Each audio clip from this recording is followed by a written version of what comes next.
I'm 93 years old. I've been living in a nursing home for the past 2 decades. I had a wife, a house, and a life I spent 40 years building from nothing. And every single bit of it was stripped away from me in one single afternoon. When my next door neighbor sat down at my kitchen table and told me a secret she'd been sitting on for 20 years. What I'm about to tell you is a story about trust, betrayal, and what happens when the two people closest to you turn out to be the same enemy. I married my wife Rose in 1951. I was 30 years old. She was 26. We met at a church social in Hartford, Connecticut. She was wearing a yellow dress, laughing at something her friend had said. And I remember thinking, that's the most beautiful sound I've ever heard in my life. We dated for a year, married the following spring. Small apartment, no money, didn't matter one bit. We had each other. I worked at Pratt & Whitney for 38 years. Aircraft engines, solid union job. I was never going to be wealthy, but I could provide for my family. In 1957, we bought a house, 42 Maple Street, 3 bedrooms, 1 bathroom, a backyard with a big oak tree, $12,000. I remember signing those papers thinking, this is it. This is where we grow old together. We had 2 kids, Daniel in 1953 and Christine in 1956. I coached Daniel's Little League team. I walked Christine to school every single morning. I wasn't a perfect father, but I showed up every day. And in 1960, the Petersons moved in next door. Frank and Diane Peterson. He sold insurance. She was a nurse. Nice couple, right around our age. Frank and I clicked immediately. We'd sit out on the porch on summer nights, cold beers, talking baseball. He helped me re-shingle my roof in 62. I helped him fix his transmission in 64. Our wives became close, too. Rose and Diane were together constantly. Coffee in the mornings, shopping on Saturdays. I used to joke that Rose spent more time with Diane than with me. Rose would laugh and say, well, she's better company. I thought it was funny. For 20 years, the 4 of us were inseparable. Friday night dinners, summer vacations, holidays around the same table. We weren't family by blood, but by choice. And I always believed that meant more. I thought Frank was my best friend. I thought Rose was my faithful wife. I thought our life on Maple Street was real. I was a fool. Now, I need to tell you about the things I didn't see, the things that make complete sense now, but didn't then, because that's the part that eats me alive, not the betrayal itself, the blindness. In 1972, Rose started going to a book club on Wednesday nights. She'd head out around 7 and come back around 10. She seemed happier on those nights, more alive. I remember thinking, good for her. She deserves something of her own. She went every Wednesday for 20 years. In 1975, Rose came home wearing new perfume, different from what she usually wore. I said, that smells nice. She said Diane had recommended it. I didn't give it another thought. In 1978, Frank built a fence between our properties. I thought it was strange. We'd never needed a fence before. He said it was for privacy. I helped him build it. I actually helped him build the fence that hid what was happening on the other side. In 1981, Rose started sleeping in the guest room, said I snored too loud. Maybe I did. I didn't argue. In 1985, I came home early from work. Rose's car was in the driveway, but she wasn't in the house. I found her over at Diane's having coffee. 2 in the afternoon on a Tuesday. Frank's car was in the driveway, too. He'd called in sick, Diane told me. I said okay and walked home. The signs were everywhere.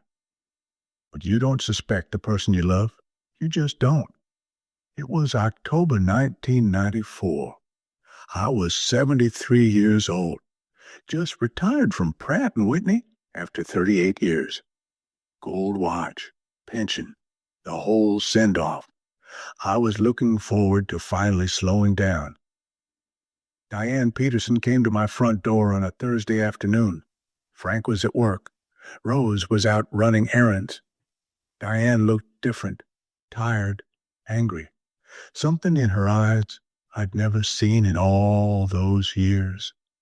She sat down at my kitchen table and said, "Walter, I need to tell you something, and I'm so sorry." I remember the clock ticking, the refrigerator humming.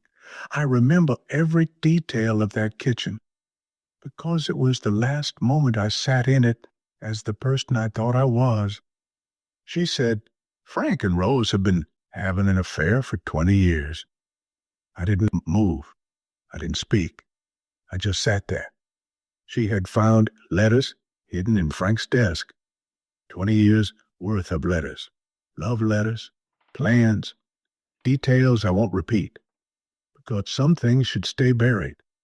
20 years. From 1974 to 1994. Half of my entire marriage was a lie. The Wednesday book club, that was Frank. The new perfume, that was for Frank. The guest bedroom, that was because of Frank. Every Friday night dinner, every vacation, every holiday where the four of us sat around laughing and eating together, they were looking at each other across that table, and I was too blind to see it. I confronted Rose that same night. She didn't deny it. That's what stunned me most. She didn't even try. She just said, "I was going to tell you eventually."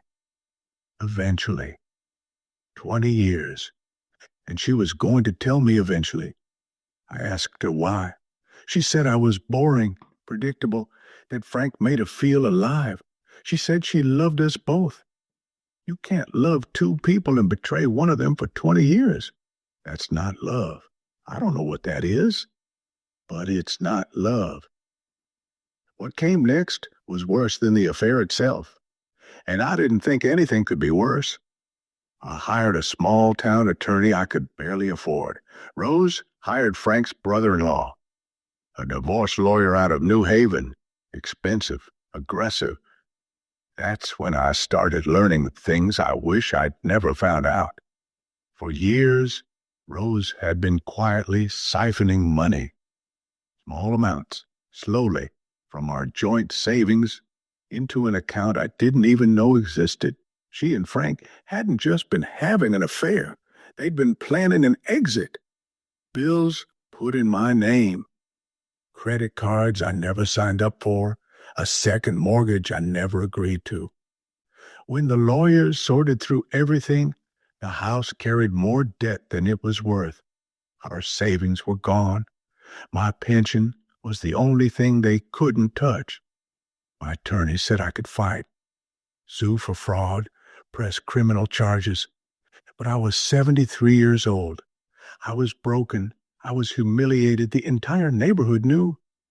Everyone on that street knew that Walter Hayes had been played for a fool for 20 years. I didn't have the fight left in me. The divorce was finalized in March 1995. Rose got the house I had bought and paid for and repaired and painted and loved for 38 years.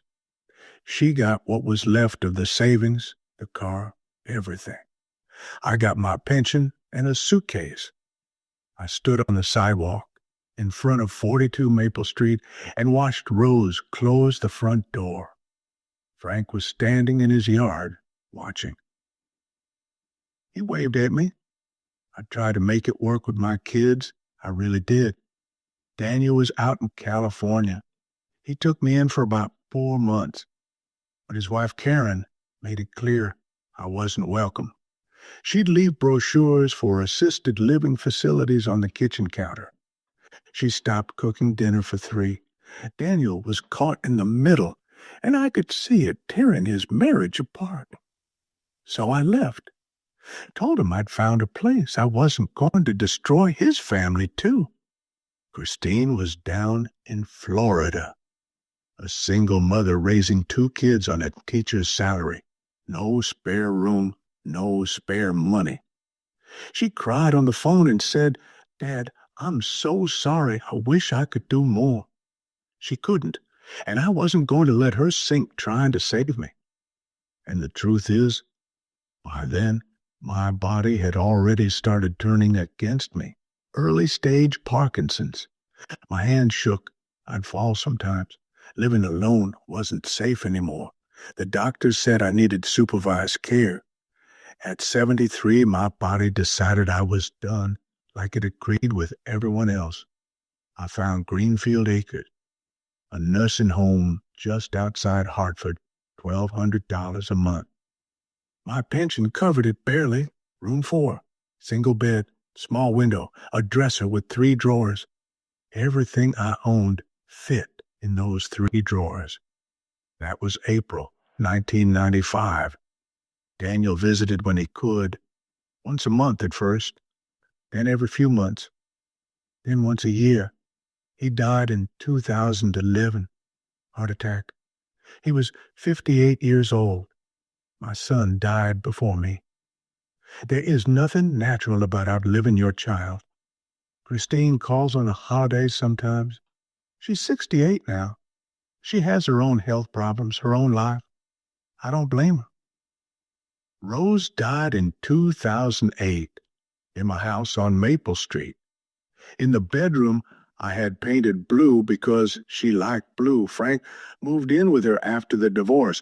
They lived in my house together, in my bedroom, for 13 years. Frank died in 2012, alone. Diane had packed up and moved to Arizona years before. I've outlived all of them. The wife who betrayed me, the friend who stole my life. I'm still here.